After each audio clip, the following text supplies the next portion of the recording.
The court Napoleon migrated to much of Europe and to lands as distant as Japan, Argentina, and Egypt.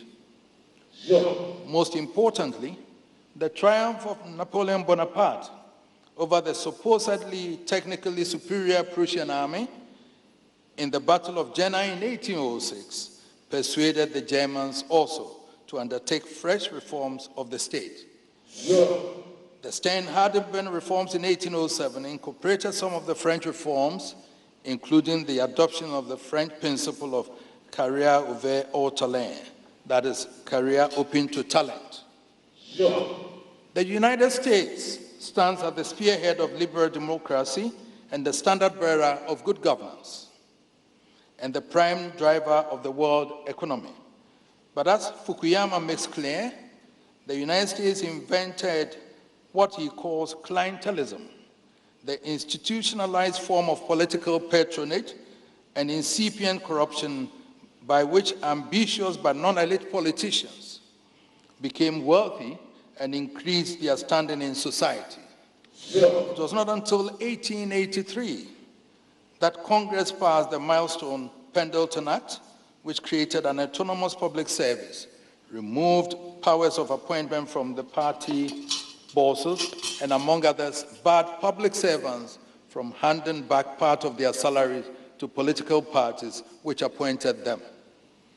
Even the Pendleton Act did not completely end the era of the political bosses and the control of political patronage. We had to wait until well into the 20th century for the new dawn of governance in the United States.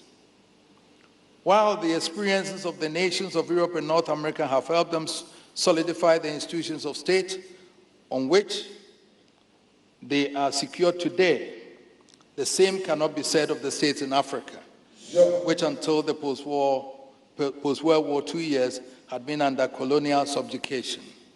Indeed, it is interesting that Fukuyama classified the African states as being in the face of clientelism, which dominated the American political system even beyond Pendleton. Understanding the historical context in which today's China, Europe, and North America have grown presents us with two emotions. On the one hand, it offers comfort that in the fullness of time, it should be within our capacity to overcome the challenges of our present circumstance and build for ourselves to the institutions on which we can secure our future. On the other hand, we also face the reality that we do not have the luxury of time, given the revolution of rising expectations of our people. Ghana gained the status of nationhood in 1957, with a constitution that in many respects provided for the basic structures of a stable state. We had all three basic structures of statehood: an elected executive, an elected legislature, an independent judiciary, proudly modeled on the finest traditions of our departing colonial power. Behind them, a civil service, an army, and a police service, all designed to operate with appropriate degrees of autonomy, all of them reflecting our attachment to the Westminster model of governance. In the euphoria of independence, we failed to appreciate the potential fault lines in our independence constitution, and while the political forces of the time maintained its grip for a time, neither the Constitution nor the state survived for 1 decade. It was overthrown in 1966. For 2.5 decades thereafter, Ghana went through a series of military juntas and an aborted civilian rule before finally recommitting to a return to democratic governance.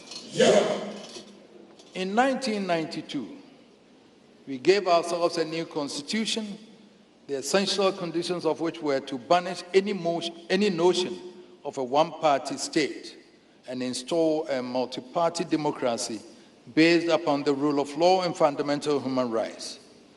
The Constitution was a product of our shared experiences and founded on all the values of human rights, individual freedoms, and the rule of law. Crucially, It was not lacking in the architecture of institutions needed to ensure the stability and good governance of the state. We have a president chosen by universal suffrage as the executive head of state and who appoints a cabinet to assist him in the administration of the state. We have an elected parliament with the authority to provide appropriate oversight over the actions of the executive and to make laws by which the state will be governed. We have a judicial service whose independence is guaranteed by the Constitution, who in turn is expected to provide the indestructible pillar for the protection of the Constitution and the rule of law. From the collapse of the First Republic, the nation determined that the protection of human rights and individual liberties had to be the cornerstone of any constitutional arrangements.